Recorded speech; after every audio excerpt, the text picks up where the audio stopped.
Então, nós vamos trabalhar hoje com a continuação dessa nossa aula número 5, que é uma aula bem interessante, como eu disse, das mais interessantes e, com certeza, uma das mais importantes da eletrodinâmica. Por isso que a gente quebrou em duas.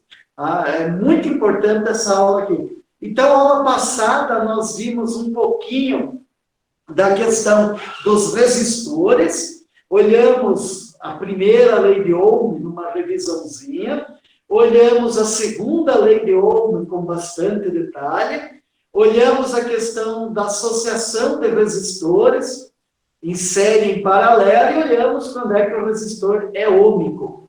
Hoje não são muitos itens, mas são itens que podem dar um trabalhinho. Então, curto-circuito, sempre importante a gente observar. Aí a questão de fusíveis e disjuntores, reostato também é muito comum. E, por último, a gente vai fazer alguns exemplos de associação em rede. Podemos até dar uma olhadinha no exemplo que tem na apostila de associação em rede. E aí a ponte de Wheatstone, que é um circuito também importante. Então, nós vamos olhar algumas coisas. E aí fazemos alguns dos exercícios que constam nessa aula. Se vocês mandarem alguma pergunta, caso não tenham entendido pelo chat, eles podem mandar. A gente responde, não tem nem problema. Pode ficar tranquilão aí que a gente vai respondendo. Então, vamos lá, gente. Primeira coisa de hoje, então, a questão do curto-circuito. Então, é assim, né? Vamos supor, se está sentado na tua casa, tomara que isso nunca aconteça, né? Tá certo? Se estivesse aqui na sala, ia dizer que era aqui na sala. Mas já que está em casa, em um lugar que você está, imagine que nesse lugar que você está, alguém diz assim, está tendo um curto-circuito, né? Qual é a tua reação? A gente sempre ouve falar que curto-circuito, tem incêndio, isso e aquilo, e a gente já ficaria muito preocupado. E é verdade. E a gente vai tentar ver por que associa-se a um incêndio já. Sendo que a definição é uma coisa muito mais tranquila. Veja só qual é a definição de curto-circuito. Fisicamente, curto-circuito é simplesmente um caminho sem resistência para a corrente elétrica. É um caminho sem resistência para a corrente elétrica. Mais nada. Só isso. Então, é um caminho por onde a corrente elétrica não encontra resistência. Mas, Luciano, o que isso tem a ver com incêndio? Há muita coisa a ver com incêndio. Muito. E, principalmente em construções que têm muito combustível.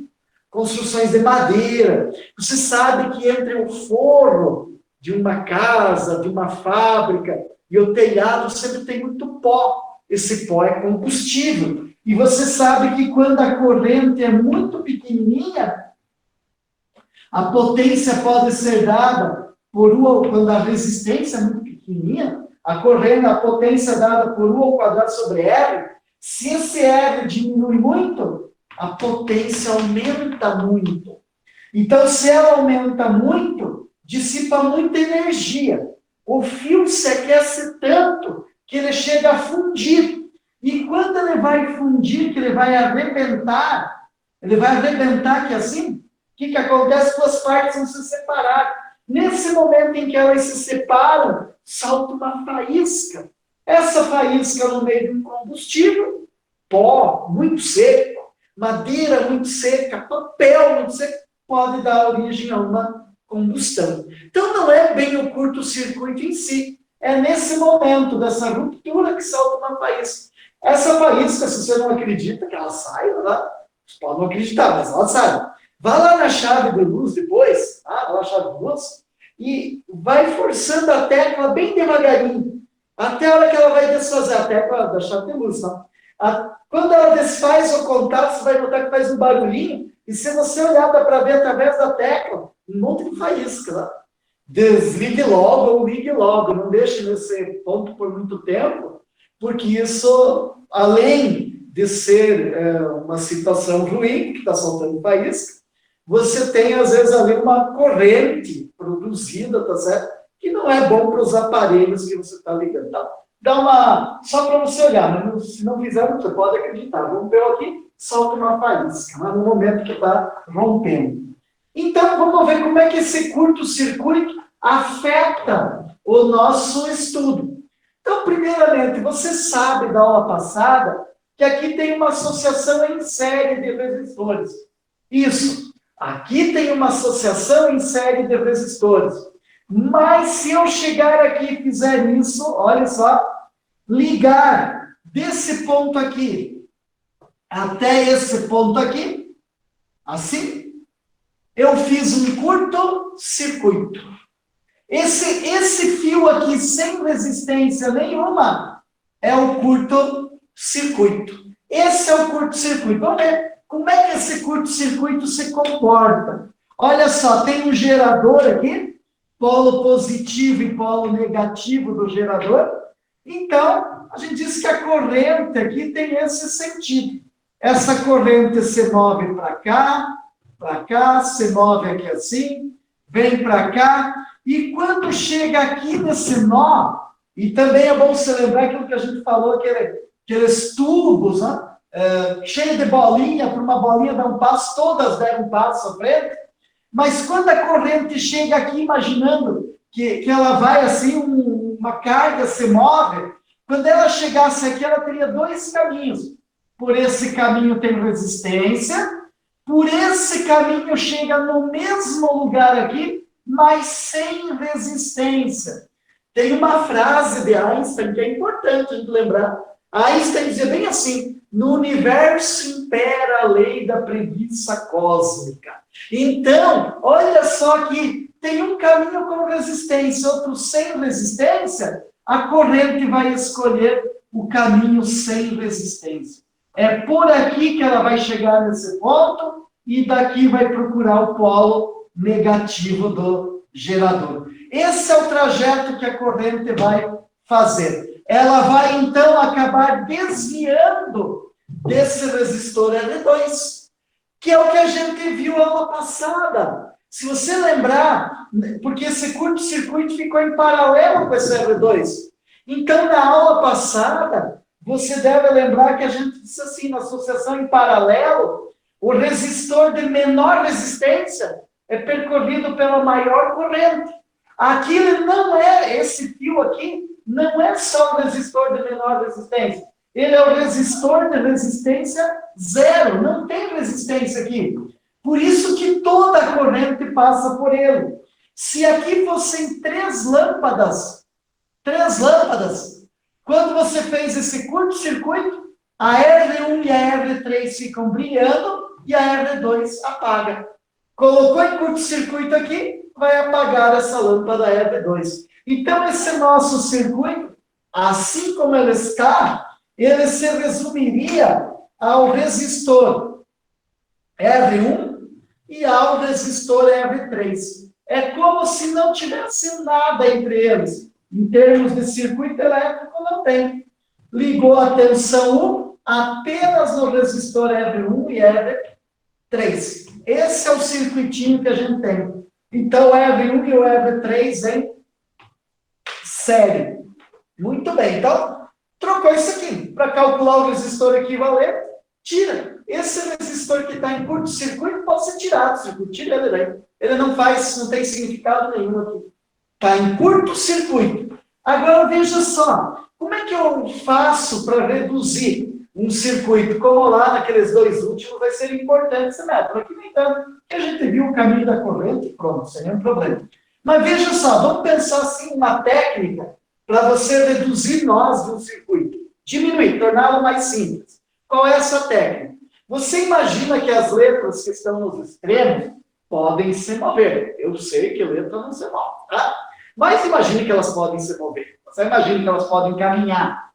Se essa letra vai de um nó a outro, então aqui eu teria nós desse circuito, o A, esse aqui e o B. O A e o B já estão com nome, mas esses dois aqui não. Então, que nome que eu vou dar para eles, tá certo? Que nome? Posso dar qualquer nome, o que quiser. Mas aqui a gente convenciona assim.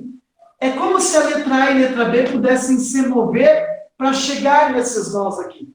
Então, a letra A, se ela sair daqui e chegar nesse ponto, ela vai passar pelo resistor. Quando a letra passa por um resistor para chegar no outro ponto, significa que ela vai mudar de nome. Se ela não passar por resistência, ela continua com o mesmo nome. Então, a resistência faz a letra mudar de nome. Não tem resistência, não muda de nome. Pronto. Tranquilo, não muda de letra, fica fácil. Mas você sempre pense, eu tento mover a letra A. Se a letra A não tiver caminho sem resistência, eu tento mover a B. Se a B também não tiver, daí tanto faz quem eu mover. Então, veja só aqui, ó. A A vai achar resistência, Zé vir até aqui. Então, deixar quietinha por enquanto. B, se eu tentar trazer B até aqui, também vai passar por resistência. Então, tanto faz quem eu mover. Vamos mover A. A A vem daqui para cá. Passou por cima de uma resistência, não é mais A. Vai ser C. Por quê? Porque aqui é B. Não vou usar B agora, já tenho A. Aí você sempre pensa, essa nova letra, quando a letra nasce, quando a letra surge, ela sempre tem a chance de dar uma caminhada. Desde que não tenha resistência, ela pode dar uma caminhada direto. Então, a letra C, ela pode chegar aqui sem resistência? Pode, desde que ela venha por aqui. Essa é a preferência sempre. Se tiver caminho sem resistência, essa é a preferência. Então, a letra C veio daqui até aqui.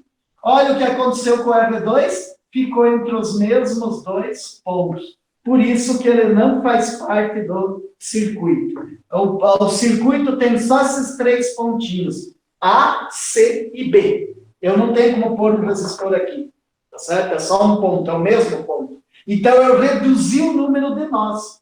Tinha 4, agora passou a ter 3, tá certo? Passou a ter 3. Considerando os extremos, é lógico. Mas eu reduzi, então. Isso se chama redução de nós. Agora, veja aqui, vamos pensar aqui, mudar um pouquinho.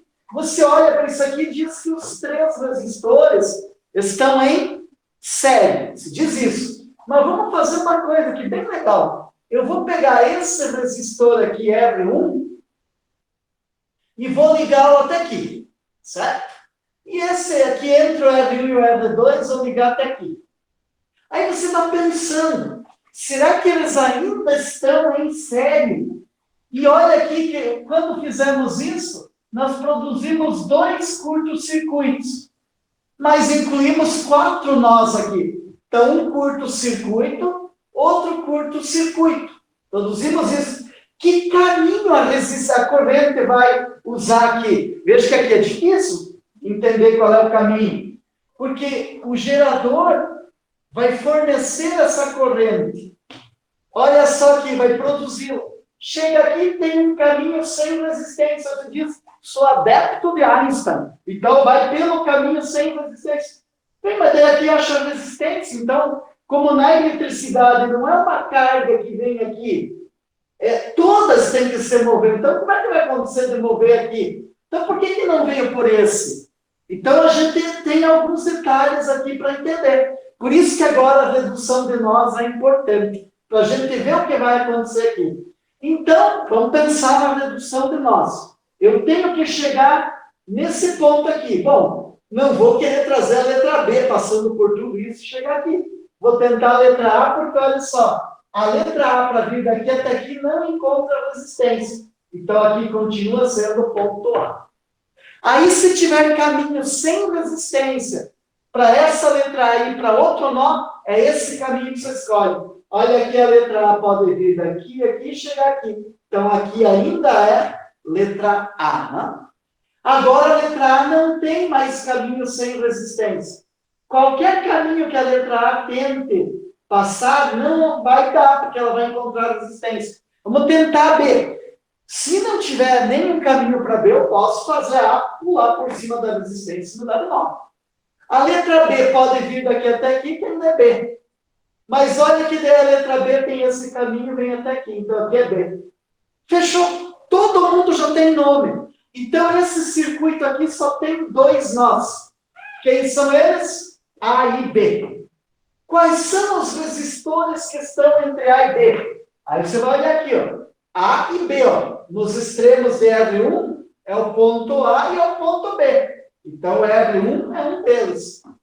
Outro, entre A e B, ó, o R2. O R2 também é um resistor entre A e B.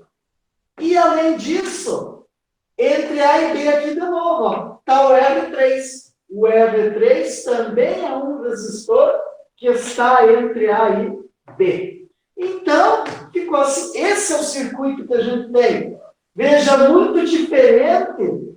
Quando eu olho, ele está assim aqui com os circuitos, daria a impressão à primeira vez que estariam em série. Mas, na verdade, estão em paralelo. A tensão nos terminais R1 é igual à tensão nos terminais R2, que é igual à tensão nos terminais do R3. Eles estão em paralelo. E a corrente aqui, ela vai fluindo assim. Vem até aqui e se divide em 3 partes. Uma parte passa por R1, outra parte passa por R2, outra parte passa por R3. Então, a corrente se divide nessas 3 partes aqui. Quem é a maior? Depende da resistência. Né? Em paralelo, quanto menor a resistência, maior é a corrente, tá certo? Maior é a corrente. Quanto menor a resistência, maior é a corrente. Então, se aqui fossem 3 lâmpadas, as 3 estariam acesas. Diferente daqui, que aqui a R2 está apagada. Então, veja como o curto-circuito muda a forma de interpretar a questão. Dá uma boa olhadinha nisso. Agora, a gente vai olhar esse circuitinho aqui. Esse circuitinho é um pouquinho melhor que aqueles. A gente diz que é um circuito em quadro, né? Mas tanto faz, é um circuito elétrico. Então, eu tenho aqui o ponto A e o ponto B, os extremos do circuito, e aí nós temos que dar nomes a todos os nós do circuito para entender que tipo de associação é essa, e até para aí poder fazer conta depois. Aqui tem um nó, aqui tem outro nó, aqui tem outro nó, aqui tem outro nó, e se você está pensando que o professor esqueceu do meio, não, o professor não esqueceu, só deixou para fazer um suspense. Então, aqui também é outro nó, com certeza. Nó, ponto de encontro de 2 ou mais fios. Tenho que dar nome para tudo isso. Tudo isso aí vai ter que ter nome. E aí eu vou ver que tipo de associação tem, e se fossem 5 lâmpadas aqui, se fossem 5 lâmpadas, o que aconteceria, tá certo? Quais estariam acesas, quais estariam apagadas? Entre os 2 pontinhos A e B, tem uma tensão entre os 2 pontos A e B. Então, vamos lá, vamos ver. Então, vamos dar nome para esses negócios. A letra A pode ir por caminho sem resistência até encontrar o nó? Pode. A letra A pode vir daqui até aqui. Ainda é A. A letra A pode continuar sem resistência? Se tivesse caminho sem resistência, essa é a preferência. Então, a letra A pode. Daqui onde ela está, ela não pode vir por esse caminho, porque encontra resistência. Não der. Nem por esse. Mas daqui para cá, ela tem preferência. Então, aqui ainda é ponto A. Tem caminho sem resistência para a letra A? Tem, sim. Tem esse caminho que ela pode vir até esse nó, ainda é A, e daqui ela pode vir para cá, ainda é A. Então, você sempre vai movendo por onde não tem resistência. Agora, a letra A não adianta querer se mover mais, porque sempre vai encontrar uma resistência. Vou tentar o B antes de mover o A. O B pode vir daqui até aqui, que não tem resistência, e da B.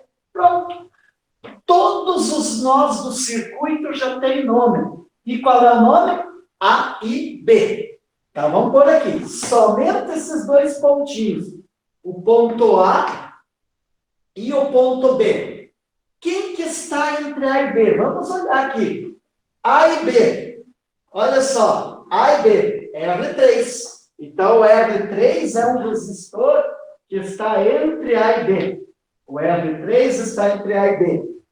Quem mais está entre A e B? Quem mais? O R4. O R4 está entre A e B. Tem mais alguém ainda entre A e B? Tem sim. Esse aqui, o R5. O R5 também está entre A e B. Então, nós já encontramos aqui todos os resistores que estão entre A e B. O R1 está entre A e A. Então, o R1 não tem estado, ele não está aqui, ele está em curto-circuito. Todos os elementos de circuito que ficarem entre os mesmos pontos estão em curto-circuito. o potencial é o mesmo, não tem corrente por eles. Então, pode tirar daí. O R2 também. Então, se aqui você tivesse essas 5 lâmpadas, montou um quadro assim, pegou 5 lâmpadas, fez essa montagem, puxou o fio, fez assim, ligou. Quem vai acender? A R4, a R3 e a R5. As outras duas estarão apagadas. Não vão acender. Estão em curto-circuito. A corrente elétrica que sai do gerador aqui se dividirá em 3 partes. Uma parte passando por I3, uma passando pelo R4, que é I4, e a outra por R5, que é I5. A corrente que for dada aqui, que chegar no A, olha o caminho que ela faz. Ela faz esse caminho aqui. Vem assim aqui, passa por R4, uma parte, passa por R5 e vem para cá. E vem aqui assim. Olha só. Chega assim. Então, só tem corrente aqui. Essa parte aqui não tem corrente, tá certo? Não tem corrente elétrica alguma aqui. Você pode até não acreditar, gente, mas é verdade. Se você colocasse aqui entre o ponto A e B, vamos supor, só supondo, 1000 volts, e colocasse essas resistências assim, que nem eu fiz, mas você colocou 1000 volts. Você poderia pegar nesse ponto aqui e nesse ponto aqui, que não levaria choque, está no mesmo potencial elétrico, né? Então, a ideia aqui é uma ideia bem interessante, mas veja como mudou o circuito. Esse é um circuito que ficou bem diferente do que você tinha antes. 2 resistores em curto-circuito. Tira os 2, tá? Agora aqui de novo, um circuitinho em quadro, só que uma diferença. Eu coloquei aqui uma dobra no fio, tá certo? Reparou aqui? Isso aqui é uma dobra. O que quer dizer quando se encontra isso no circuito? O fio passa longe um do outro, tá certo? Então, eles não se encostam. Aqui está formando um nó. Aqui não é nó. Então, onde é que tem nó nesse circuito? Tem nó aqui, aqui, aqui e aqui. É onde se tem nó no circuito. Vamos ver se algum desses resistores agora fica de fora. Se fossem 5 lâmpadas aqui novamente, quem estaria aceso, quem estaria apagado? Pode ser uma pergunta simples, só para a gente fazer, tá certo? Quem estaria aceso, quem estaria apagado aqui? Vamos ver.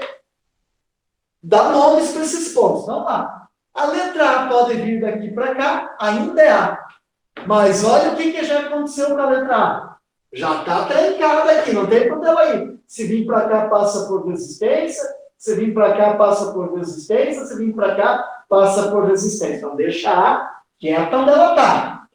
Agora, você vai andar com a letra B. A letra B pode vir até aqui. Ainda é B. Mas olha a letra B. Se tentar ir para lá, tem resistência. Nem precisa, porque lá já tem o nome do ponto. Mas se tentar vir para cá, tem resistência. Se tentar vir para cá, também tem resistência. Então, agora eu escolho. Ou movo a letra A, ou movo a letra B. Tanto faz. Vou mover a letra A. A letra A vai passar por cima do R1 e vem aqui. Passou por resistência, outra letra. Letra C, então. A letra C vem para cá. Porque não tem resistência. Então, eu consegui pôr aqui a letra C. Olha que o R1 está entre A e C, pontos diferentes. R2 entre A e C, pontos diferentes. R3 entre C e B. R5 entre C e B. R4 entre A e B. Então, aqui não tem ninguém em curto-circuito. Se são 5 lâmpadas, as 5 lâmpadas estão acesas. Mas vamos ver que tipo de associação tem entre elas. Vamos pôr aqui o ponto A, aqui o ponto B. E no meio deles, vamos pôr aqui o pontinho C, que é o ponto intermediário, né? Colocamos aqui. Vamos ver, entre A e C, tem o R1 e tem o R2. O R4 não é porque o R4 está entre A e B. Então, aqui, R1 e R2 entre A e C. 2 resistores em paralelo, entre A e C. Então, está aqui. Esse aqui, eu posso dizer que aqui em cima é o R1 e aqui é o EV2, mas tanto faz, né? Porque lá em cima o EV2, aqui embaixo o EV1, em termos de resolução, nada muda. De C para B, tem algum resistor? Tem. Do C para B, tem esse e tem esse, o EV3 e o EV5. Estão entre C e B. Então, estão aqui. Entre o C e o B estão esses resistores, o EV3 e o EV5. E o EV4? O EV4 está entre A e B. Então, posso colocar aqui assim o EV4. O EV4 aqui liga direto do A para o B. Como é que você resolve essa associação aqui? Como é que você acha o resistor equivalente disso? A aula passada disse assim, ó, pega e procura em série. Se não tiver, resolve em paralelo. Aqui não tem em série, não tem. Não tem dois resistores em cima do mesmo fio entre dois pontos. Não tem. O que tem? Tem dois resistores entre os mesmos dois pontos. Então, em paralelo. Multiplica esses dois e divide pela soma. Mesma coisa acontece aqui. Multiplica e divide pela soma. Aí você vai ficar com dois resultados aqui, ó. Eu vou pôr aqui, assim só para você ver que o EV1, 2 aqui, que é o equivalente entre o EV1 e o EV2. Vai ter o EV3, 5 aqui, que é o equivalente entre o 3 e o 5. Esses dois resultados aqui vão estar em série. Aí você soma. Vai dar um resistor só, que vai estar em paralelo com o EV4. Multiplica os resultados e divide pela soma. Aí você chega no equivalente. Mas olha então que mudou bastante o circuito. Disso aqui, ele passa a ser então esse circuitinho aqui. Ele passa a ser esse daqui. Então, agora, por que fazer isso? Porque quando eu faço isso aqui, eu sei direitinho qual é o tipo de associação que tem. Sei direitinho qual é o tipo de associação que tem aqui. Calcular o equivalente, daí se torna bem simplesinho. Então, é muito importante essa história do curto-circuito, gente. É muito importante mesmo. Dê uma olhadinha, a gente já vai fazer um exemplo, que tem a curto-circuito, mas dá uma olhadinha aí, tá bom? Olha só, lá no teu material, vai falar em dois componentes de circuito que fala-se muito. Por isso, a importância deles nesse momento. Vai falar em fusíveis, fusível, tá certo? Fusível. Fusível. Antigamente o povo chamava de fuzil. Tá? Queimou fuzil lá em casa. Não queimou, tá? Queimou fusível. Fusível é um dispositivo de segurança. Fusível é um dispositivo de segurança do circuito. É um dispositivo de segurança. Só que ele, para fazer a segurança, ser um fusível, no conceito da palavra, ele queima. Então, quando você tem um fusível no circuito, o símbolo dele é assim. O símbolo do fusível é esse aqui.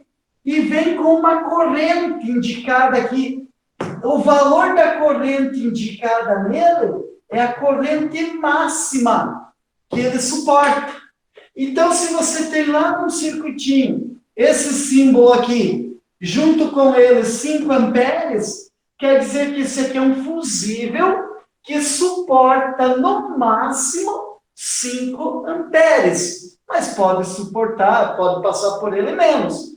Teoricamente, se passar 5,00001 ampere, teria que queimar. A gente sabe que não é bem assim, tá? Tem uma certa tolerância aí. Mas quando chega nos 5 amperes, ele esquenta tanto que ele derrete, ele funde e arrebenta. Então, o fusível protege o circuito arrebentando, fundindo. Ele atinge a temperatura de fusão, arrebenta e daí não passa mais corrente. Porque para passar corrente, o caminho tem que ser fechado. O caminho tem que ser fechado. Imagine um circuitinho, qualquer desses aqui, por exemplo, esse aqui, e que aqui nessa extremidade, em qualquer lugar, a gente põe um fusível aqui.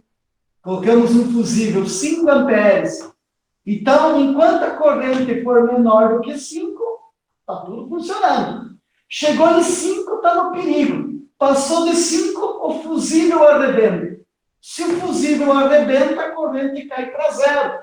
Mas daí o que adianta? As lâmpadas apagam isso, mas protege, não queima a lâmpada. Imagine que você calculou aqui e você vê que a corrente máxima em qualquer uma dessas lâmpadas aqui é 5 amperes. Aí você põe um fusível de 5 amperes. A hora que a corrente passar de 5, o fusível queima e protege a lâmpada. Essa é a finalidade dele num circuito. Por isso que ele é um instrumento de proteção do circuito. Hoje em dia você fala em fusível em equipamentos. Equipamentos eletrônicos, às vezes tem fusível, tá certo? O computador, em alguns casos, ele tem fusível, né? E não queima a fonte, queimou fusível só, né? Aí troca o fusível e volta a funcionar. Antigamente as casas, os computadores tinham fusíveis, queimava o fusível, tinha que trocar. Só que o certo, quando queima um fusível, é um sinal de alerta. Ou a rede externa aumentou muita tensão e aumentou a corrente, e aí o fusível protegeu o circuito desse aumento súbito externo, ou o teu circuito está usando muita corrente. Então, talvez seja necessário redimensionar os fios e para poder aumentar a amperagem do fusível. Isso é muito comum, gente. Quando o cidadão faz uma casa, né, o cara constrói a casa dele, ele coloca lá no início, assim, poucos aparelhos. Então, poucos aparelhos, pouca corrente. Você sabe que na associação em paralelo, a resistência equivalente é sempre menor que a menor delas. Então, o cara, por exemplo, só vou aproveitar esse desenho aqui, não é? Daí não vai mais ser o desenho, vai ser qualquer outro desenho. O cara chegou lá e tinha só 3 aparelhos em casa. Vamos supor, não dá só supor isso. Tinha um chuveiro, uma geladeira e uma televisão. Só isso que o cara tinha. Mas daí depois o tempo foi passando, a vida foi melhorando, foi melhorando, e ele comprou mais um aparelho elétrico. Ele comprou uma torneira elétrica. Colocou em paralelo. Diminuiu a resistência total. Como a tensão da rede é a mesma, caiu a resistência total, apesar de ter posto mais uma resistência, sabe que em paralelo vai diminuindo. Então ele colocou mais uma resistência R4. Diminuiu a resistência. Como U é igual a R vezes I, o U é o mesmo. Se o R diminui, o I aumenta. Então lá na casa do cara, lá no computador, tem um fusível. Hoje em dia também tem, só que não é fusível como era antigamente, é um disjuntor, dá uma chave. Mas daí o que acontece aqui? Reduziu a resistência, diminuiu a resistência, a corrente aumenta. Puxa vida, mas eu tinha posto um disjuntor de 40 amperes. Com meus 3 equipamentos, eu estava usando 30, por exemplo. Quando ligava todo mundo junto. Não caía, não tinha problema nenhum. Aí o que acontece? Coloquei mais esse. Lá foi a minha corrente para 38 amperes, por exemplo. Aí eu coloco mais um aparelho ainda. Mais um aparelho. Ficou bom, o progresso chegou, coloco um micro-ondas. Mais um cara aqui lá. Quando eu ligo tudo junto, o micro-ondas quer 5 amperes, só para ele. Isso aqui iria passar de 38 para 43. Se o meu disjuntor é 40, a chave cai. Antigamente era fusível, o fusível queimava. Tinha que trocar e pôr um fusível novo. Então, o disjuntor vai fazendo isso. Então, dimensiona para uma carga e a pessoa vai aumentando essa carga, vai aumentando essa corrente com o passar do tempo. Um dia liga todo mundo junto e a chave cai. A chave cai. Vai lá e liga a chave. Dali um pouquinho de novo, liga tudo junto, cai a chave de novo. Vai lá e liga a chave. Às vezes, de tanto isso acontecer, a pessoa se aborrece e troca a chave, né? Ora, mais fácil? Então, pega um de 80 amperes, está resolvido o meu problema. Em princípio, se a fiação era suficiente, tranquilo. Agora, se a fiação não era suficiente para uma corrente maior que 40 amperes, de repente eu posso estar transferindo o problema da fusão, tirando do fusível e jogando para um fio. E a gente já viu o que acontece lá no fio. O que acontece quando ele funde e arrebenta? Uma parte encosta da outra, e o que acontece? Salta uma faísca. Se isso ocorre num lugar que tem combustível, então não foi uma boa ideia só ter trocado a chave. Sempre é importante lembrar se a fiação suporta esse excesso de carga que a gente está colocando. Mas, então, a ideia do fusível é essa, segurança. E o disjuntor? A mesma coisa. Só que com a diferença, o disjuntor também é de segurança. O disjuntor, você não precisa trocar cada vez que a chave cai, não. A chave caiu, você vai lá e liga novamente, né? Tá certo? Caiu a chave é uma coisa estranha, né? Parece que ela cai e se machuca. Não. Desarmou a chave, tá certo? Desarmou. Então você vai lá e arma novamente e está resolvido o problema. Mas os dois têm a mesma função. Proteção do circuito, tá certo? Um outro elemento fundamental que se fala bastante e que você já usou, eu tenho certeza, tá? Tenho certeza, se a gente tivesse na sala de aula, eu ia dizer assim, que pela fisionomia de vocês, todo mundo já usou um rheostato na vida, não tá? Tá certo? Por mais que o cardinal lá na minha família não tem nada disso, tá? Sou uma pessoa de família, sou uma pessoa assim que não pensa bobagem, né? Tá? Então, o rheostato até hoje eu nunca usei, tá? Usou sim. Todo mundo já usou o rheostato. Todo mundo usa. Por quê? Porque é um equipamento necessário. O chuveiro elétrico, quando se muda a chave de posição, está mexendo no rheostato.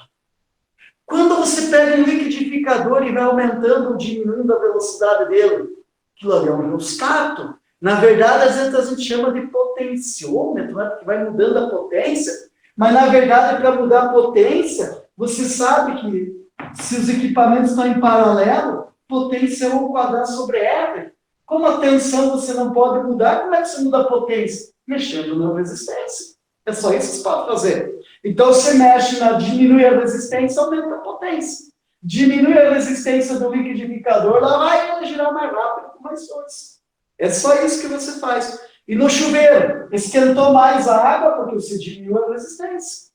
A água não aqueceu tanto, porque você aumentou a resistência. Na posição inverno do chuveiro, a resistência é menor. Na posição verão, a resistência é maior. Como é que ele faz isso? Ora, não é difícil da gente pensar.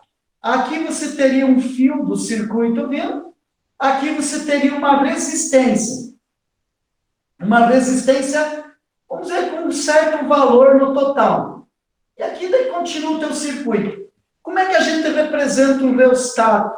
Um cursor que você pode mover aqui, ele vai encostando em pontos diferentes da resistência. Então, imaginando que a tensão está aqui, que a tensão está aqui, entre esses extremos aqui, a tensão U é dada por esse gerador.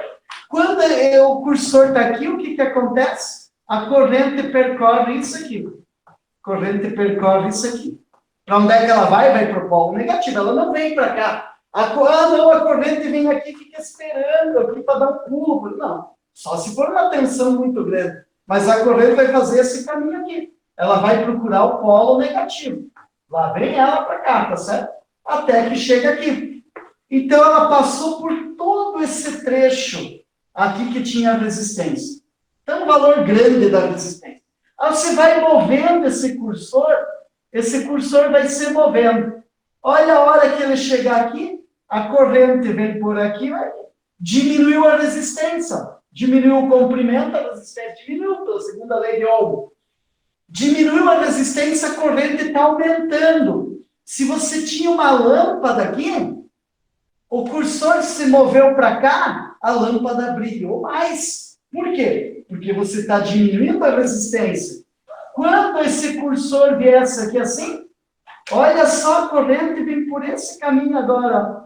Faz isso aqui, vem só um trechinho aqui da resistência. Bem pequenininho. O que vai acontecer? A corrente vai ser muito grande. Essa lâmpada vai brilhar muito. Fica bem forte aqui, tá certo? Bem forte.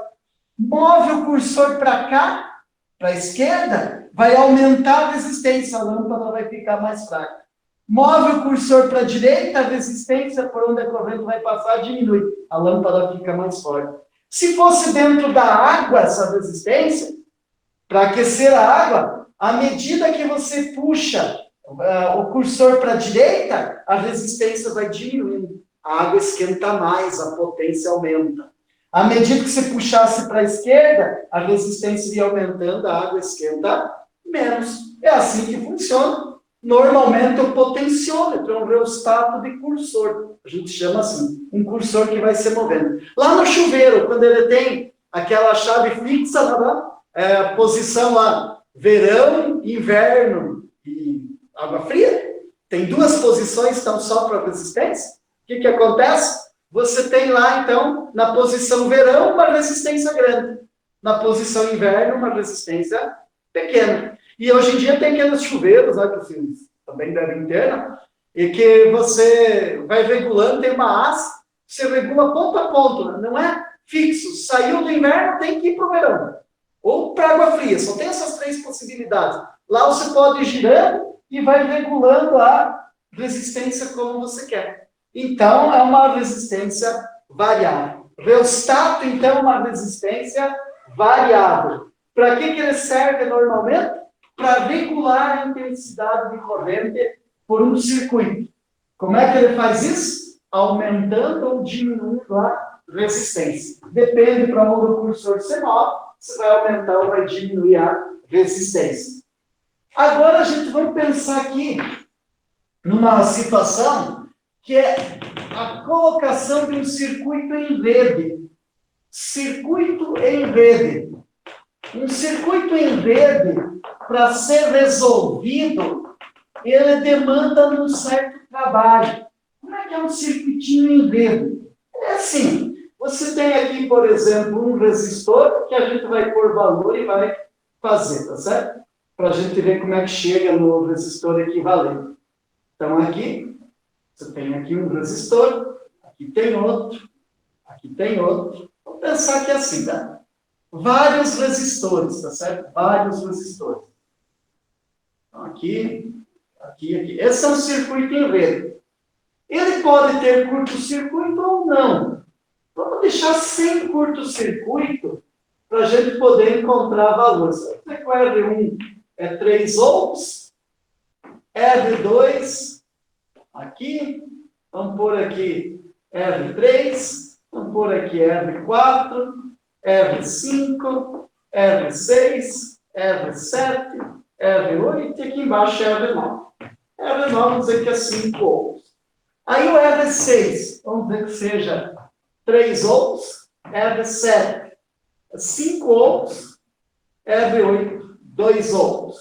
E aqui vamos pensar que seja 6 ohms, tá certo? 6 ohms. Aí aqui vamos pensar que nós temos um resistor aqui de 10 ohms, aqui um resistor de 6 ohms, e aqui um resistor de 5 ohms. Queremos achar o equivalente de tudo isso, tá certo? Qual é o resistor que sozinho substitui todos esses aqui, tá certo? Qual é o resistor? Pense lá, enquanto eu vou apagar aqui para a gente poder resolver, pense lá quanto é que dá o equivalente aí. Tá certo? Quanto é que dá o equivalente? Aqui é 5 ohms, só apaguei para poder reescrever, tá? 5 ohms. Quanto é que dá o equivalente? Tá? Eu acho que dá 12. Será que dá 12? Vamos ver se dá 12. Será que dá 12 ohms? Um resistor sozinho de 12 ohms substitui tudo isso aí? Tem que contar, tem que ver alguma coisa. Nesse momento, a gente não calcula nada, porque o resistor, quando ele é projetado, ele é feito por uma certa potência. Então, também tem que cuidar para respeitar isso aqui. Né? Tá? A potência que ele suporta. Aqui a gente vai dizer só a resistência. Mas aí a gente teria que ver a potência que ele sozinho vai suportar, porque a potência que ele vai dissipar é a soma das potências que cada um daqui está dissipando. Então, se cada um desses está dissipando 1 watt, o equivalente teria que dissipar 9 watts. Né? Então, esse é o cuidado, mas ele não está levando isso em conta. Só o valor da resistência. Então, vamos lá. O que vai acontecer aqui? Eu procuro associação em série. Se tiver, é a primeira que eu faço. E se não tiver, procure em paralelo. Se fizer em série, vai aparecer em paralelo. Se fizer em paralelo, vai aparecer em série. Isso vai alternando. Então, isso é sempre assim. Então, vê aqui. Eu, em série, olha os nós do circuito. A gente nem vai dar muito nome aqui, porque não tem necessidade. Você vai ver circuito em rede, você vai resolvendo ele passo a passo. Então, olha só, aqui tem um resistor, aqui tem outro. Aqui tem outro, mas veja que está todo mundo entre nós diferentes. Então, o que eu vou fazer aqui? Como eu tenho A e B, eu posso dizer que aqui é C, D, E F. Né? Está todo mundo entre nós diferentes. Então, não tem muita coisa para a gente fazer. Mas eu olho aqui nessa extremidade, olha só. 3, 5 e 2, tá certo? Só que eu vou trocar aqui um pouquinho, né? 3, 5 e 2 não é uma boa ideia. Vou pôr aqui 4, tá bom? 3, 5 e 4. Fica melhor, tá certo? Fica melhor. 3, 5 e 4. Aí, esses três aqui estão em série. Então, eu vou calcular o equivalente deles. Olha só, e se você olhar lá na tua apostila, está mais ou menos assim, o que dá mais trabalho é refazer o desenho. É refazer o desenho. O mais trabalhoso de tudo é chegar e refazer o desenho. Eu vou trocar aqueles 3 resistores por um único resistor. Então, aqui está o meu ponto A, continua, o B continua, o C, o D, o E e o F. Todo mundo continua. O R1 de 3 ohms continua aqui, o R2 de 10 ohms continua aqui, o R5 de 6 ohms continua aqui, o R3 de 5 ohms está aqui, e o R9 de 5 ohms também está aqui. Ótimo. Agora, esse aqui, R4, também permanece, e aqui eu vou ter o equivalente desses. Como eu não... Para não ficar usando... Dá para a gente usar R6, 7 e 8. Eu gosto de usar isso, porque daí eu digo equivalente de quem quer. Mas como vai ter 9 aqui, pensa no final, já vai pôr R1, 2, 3, 4, 5, 6, 7, 8, 9. Né? Não fica bom. Então, o que eu vou fazer aqui? Vou chamar aqui de RA, tá certo? Azinho minúsculo. Só para dizer que é a primeira vez que eu estou calculando, para não ficar muito cheio de índice aí. O que eu tenho aqui? 3 resistores em série. Em série a gente soma. Então, 3 mais 5, 8, mais 4, 12 ohms. Só somei. Então, deu 12. Fiz em série. Tem que ter aparecido em paralelo. E apareceu, olha. O 6 e o 3 não estão em paralelo. Porque para estar em paralelo, tem que estar entre os mesmos 2 pontos. O R3 está entre C e F. O R4 está entre D e E. Não estão em paralelo. Mas agora, esses dois estão, porque estão entre o ponto D e E. Agora eu vou calcular esses dois. Então, o meu desenho agora vai reduzir um pouquinho só, mas vai reduzir. Então, eu vou ter aqui o R1, vou continuar com o R2, o R3 vai continuar aqui, o R9 aqui, o R5 aqui, mas daqueles dois eu vou ter só um resistor equivalente. Então, aqui é o ponto A, aqui é C, F, aqui agora eu posso dizer que é D e E, posso, mas não tem nenhuma necessidade mais de ter nome aqui. Já vou tirar os dois caminhos daqui. O R5 continua aqui, de 6 ohms. O R9 de 5 ohms continua aqui. Aí, o R1 de 3 ohms continua aqui. E o R2 aqui de 10 ohms. Aí, o que aconteceu, gente? Olha só. Você vai calcular o equivalente desses dois. Vamos chamar de RB? Vamos. Como é que eu calculo o RB? Ele é o equivalente entre o R4 e o RA. 2 resistores em paralelo, multiplica os dois e divide pela soma. É assim que a gente calcula. Então, o RB vai ser o R4, 6, vezes o RA, 12, por 6 mais 12. Nós faz a conta. 72 por 18, 4. 4 ohms, tá certo? 4 ohms. Então, vamos pôr aqui. 4 ohms. Fez em paralelo, que é o que se fez aqui, deve ter aparecido em série. E apareceu, olha aqui, ó. Esses 3 resistores agora, depois que a corrente passa pelo ponto C, ela só tem um caminho aqui. A corrente que veio para cá só tem um caminho. Então, isso é associação em série. O que você vai fazer aqui? Vai pegar e vai olhar aqui. Tá? Vai olhar aqui assim. E aí, vem para cá. Esse resistor. Ficou assim o teu circuito. Olha que agora já está bem mais fácil do que era. Está bem mais simplesinho. Então, aqui eu tenho o R1 de 3 ohms, o R9 de 5 ohms. Tenho aqui um resistor equivalente, porque olha os pontos que sobraram, só C e D. Esse resistor aqui, que era o resistor R3 de 5 ohms, continua estando aqui. 5 ohms. Tá? Mas eu tenho um equivalente. Como eu estou usando A, B e C, eu vou chamar aqui de RC. Quem vai ser esse RC? Em série, não preciso fazer conta, é só somar. 10 mais 4, 14, mais 6, 20 ohms. Pronto, 20 ohms. Aí, eu agora fiz em série, vai aparecer em paralelo. Em paralelo, eu vou ter aqui o R1. Aqui tem o equivalente desses dois.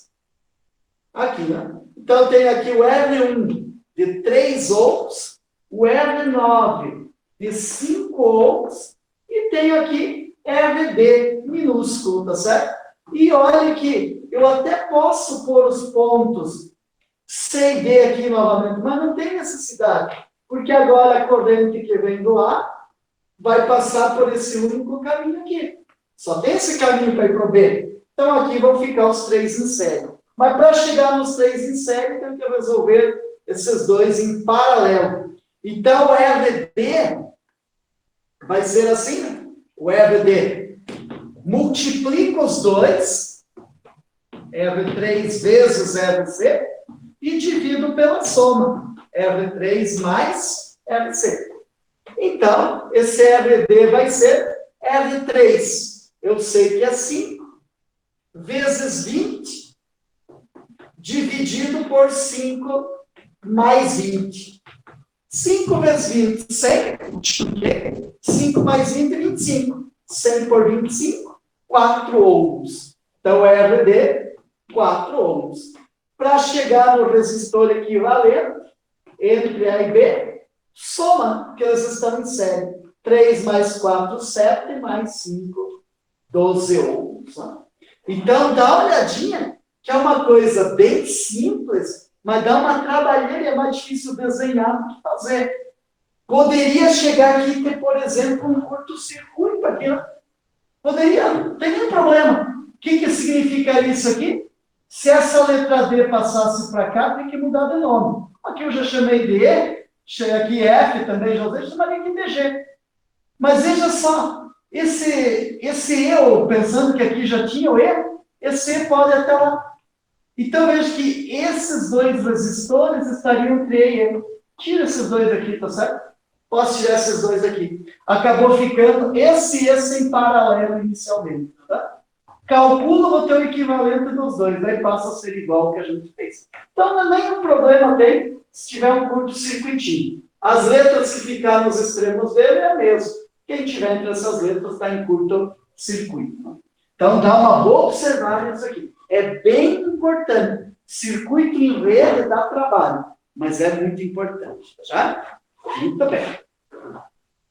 Aí a gente tem um item que a gente tem lá no nosso circuitinho, que você lembra bem, é a ponte, um circuito em ponte. É a chamada ponte de Wheatstone. Ponte de Wheatstone. Tá? Então, aqui, o que a gente vai observar aqui é que essa ponte de Wheatstone é uma ponte que a gente vai observar aqui para trabalhar com ela. Ela é um circuitinho que você tem, está ali na página 686, gente, tá? Esse circuitinho está ali na página 186. Essa ponte de Wheatstone é uma ponte que a gente usa para medir uma resistência. para medir uma resistência. Então, a ponte de Wheatstone serve para a gente medir uma resistência. Como é que ela é? Bom, o esquema dela é assim, ponto A e ponto B, vamos supor aqui assim, tá? Só para a gente poder fazer uma continha bem legal, tá? Aqui, ponto A e ponto B, e aqui dois outros pontos, C e D, tá certo? C e D, pontos C e D.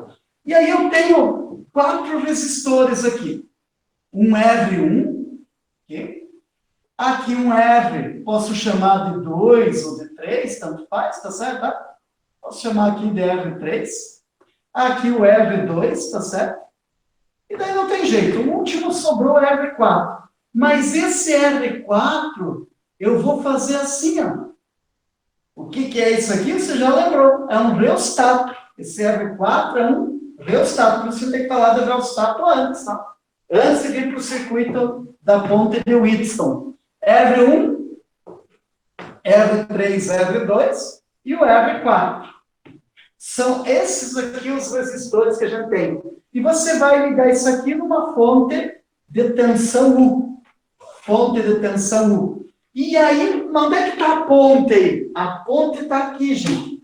A ponte está aqui, ligando o ponto C e D.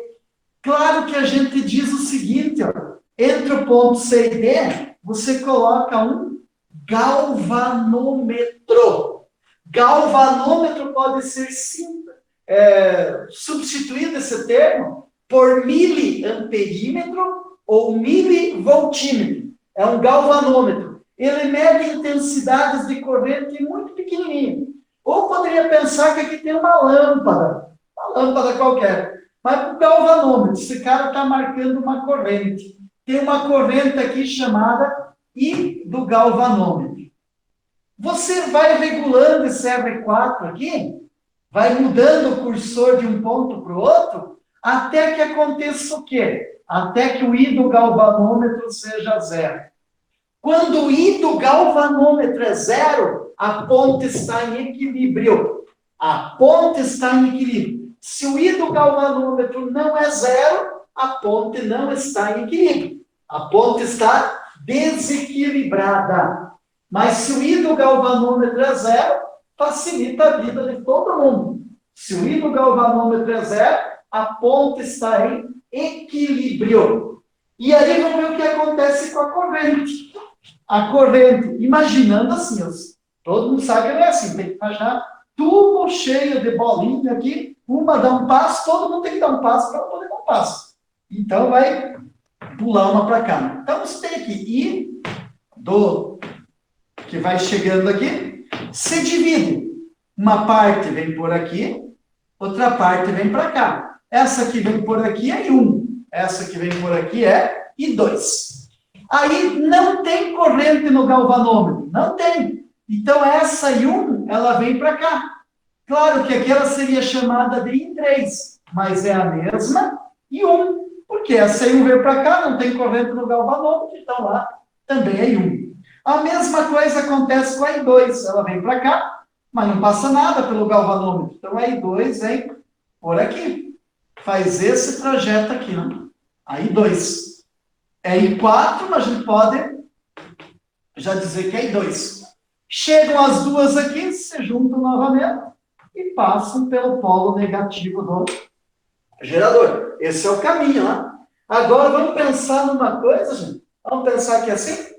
Não tem corrente. Você sabe que para ter corrente são duas coisas necessárias. Um fio ligando dois pontos, então caminho fechado, e tensão. Caminho fechado tem. Puxa, que legal. Tem um caminho fechado aqui, ótimo. Se tem um caminho fechado, por que não tem corrente?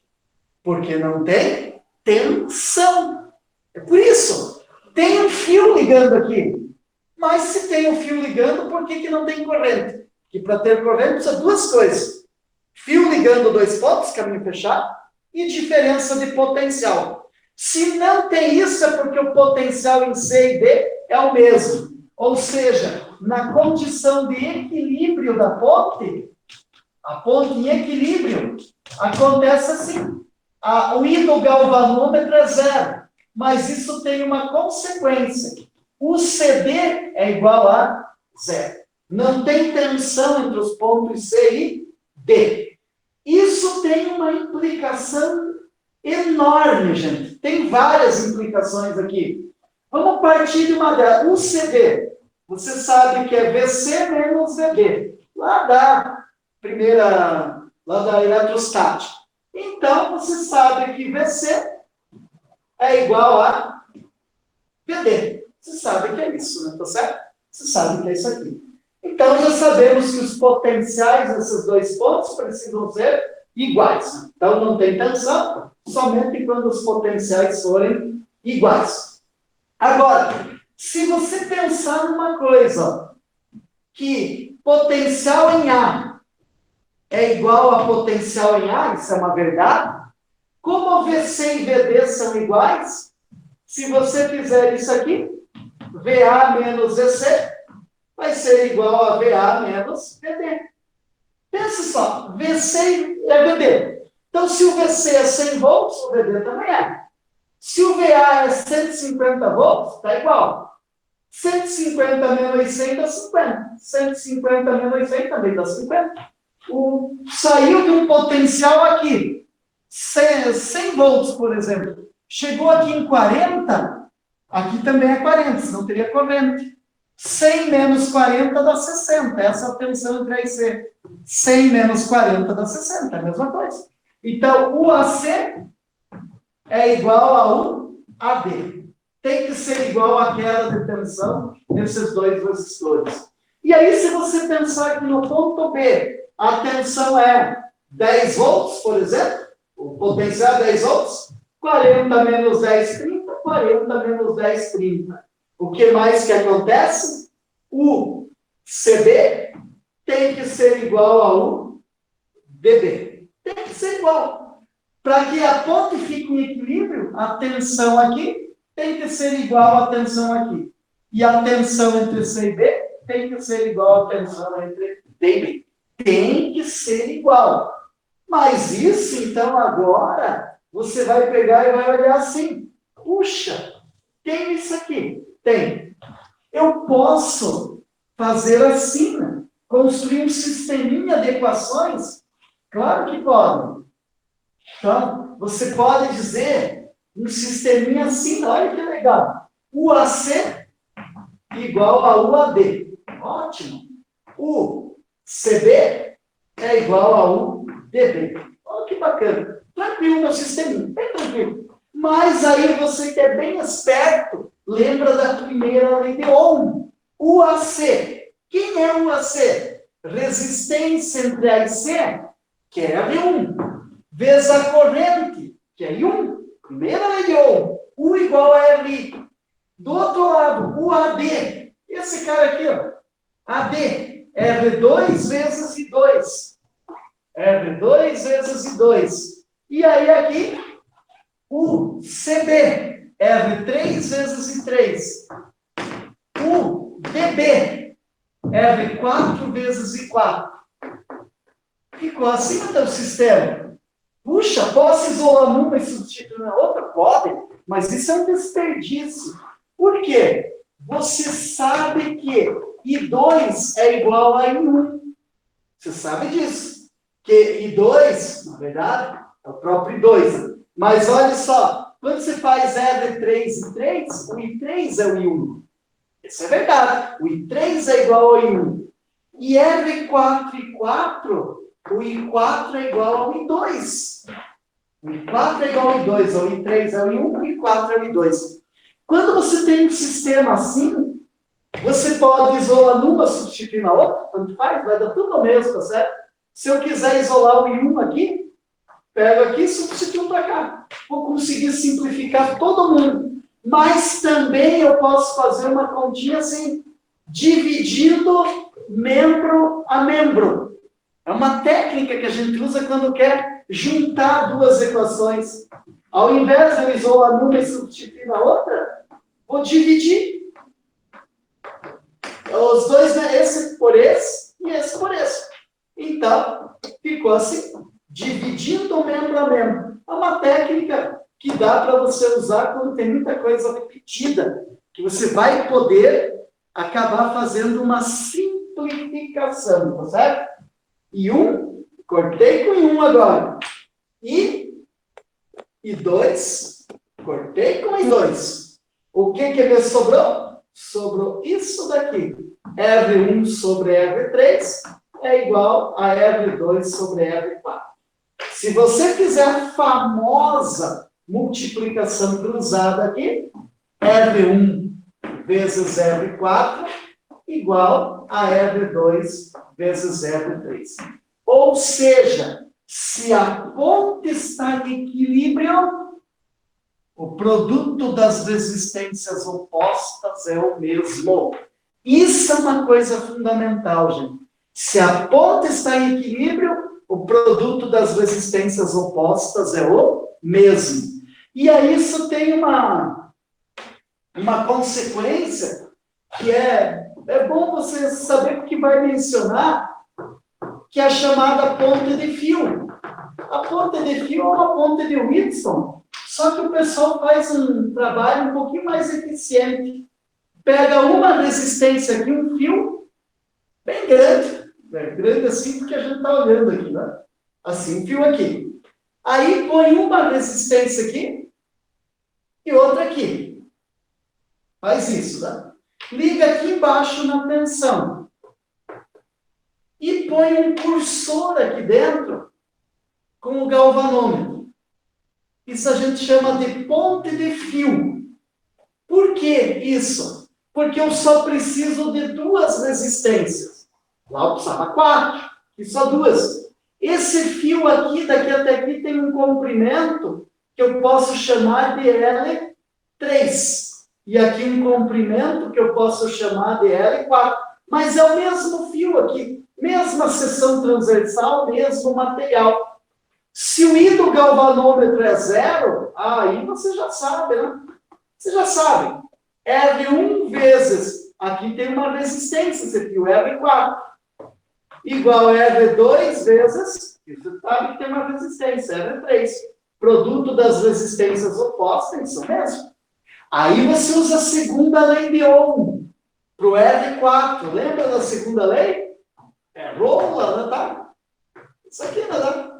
Assim, né? Essa é a segunda lei. Rho vezes L sobre A. Então, R1 vezes R4.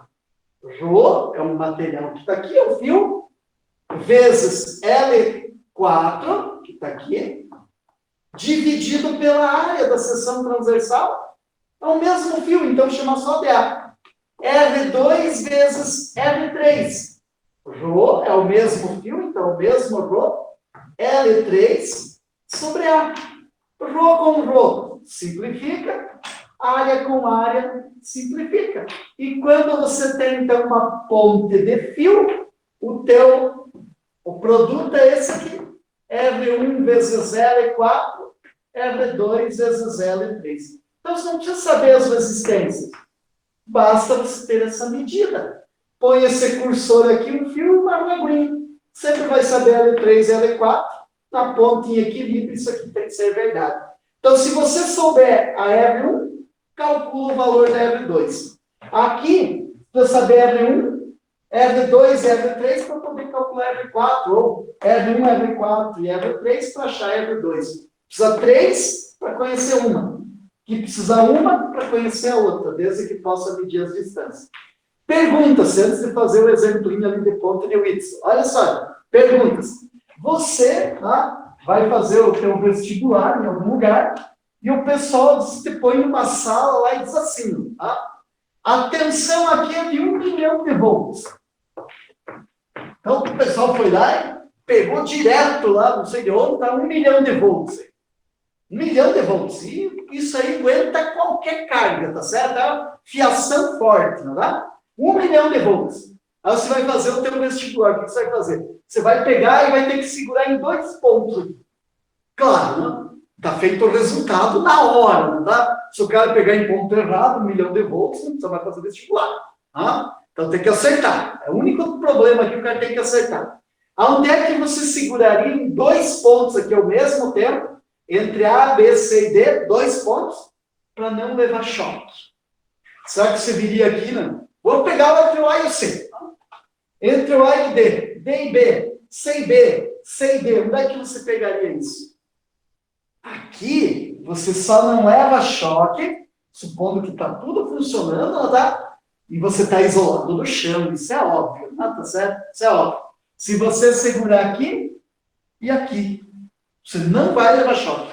Por mais que a tensão que foi dada aqui para esse circuitinho seja de 1 milhão de volts e a corrente que está circulando aqui no total seja 500 amperes, não dá? Não vai ter problema nenhum segurar entre C e D. O potencial elétrico é o mesmo aqui, desde que a ponte esteja em equilíbrio, tá certo?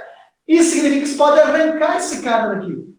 Se a ponte está em equilíbrio, o produto das resistências opostas é igual. Se o produto das resistências opostas é igual, é porque a ponte está em equilíbrio e eu posso tirar esse fio aqui do meio. Aí fica 2 resistores em série, 2 em série, soma os dois, ficou um, o outro em paralelo. Multiplica e divide pela soma.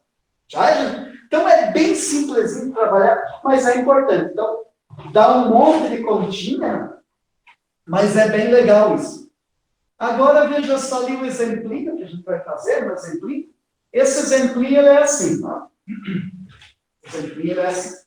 Então, nós fizemos na aula passada, se lembrar, 1 ou 2 ou 3, né? E demos uma olhadinha, se não me engano, no 4. Agora, veja só aqui, ó. A questão número 6, é uma questão ali que vale a pena a gente dar uma olhada. O que diz essa questão número 6? O arranjo de resistores da figura se chama ponte de Wheatstone. Então, isso que a gente está dizendo. Ponte de Wheatstone. Então, eu tenho aqui, vem para cá um resistorzinho, outro resistor aqui, bem aqui assim, outro resistor, aqui outro resistor, e aqui um quarto resistor. E aqui tem um resistor de 5 ohms, ó. E depois daqui vem para cá e volta para o gerador. Isso aqui. Então, aqui 2 ohms, aqui R, aqui 5 ohms, aqui 4 ohms e aqui 6 ohms. Determine em ohms qual é o valor da resistência R para que a corrente no resistor de 5 ohms seja nula.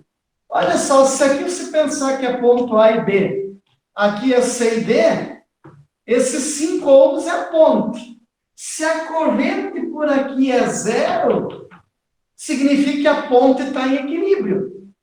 E o produto das resistências opostas tem que ser o mesmo.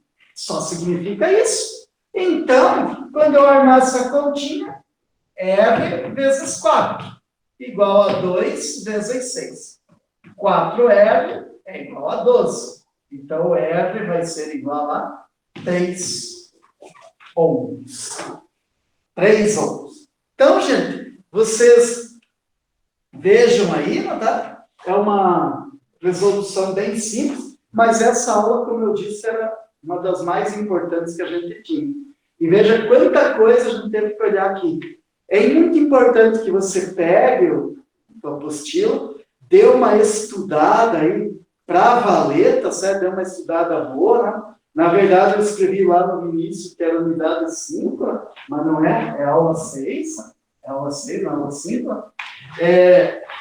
Dê uma boa estudada, porque isso aí cai muito em vestibular e cai bastante também no Enem. Tá bom? Dá uma olhadinha. Na semana que vem, a gente vai ver a aula 7, referente a geradores e receptores. Tá bom, gente? Então, vão estudando, vão fazendo, não tá? Se a gente conseguir um tempinho aí, a gente resolve mais coisas com vocês.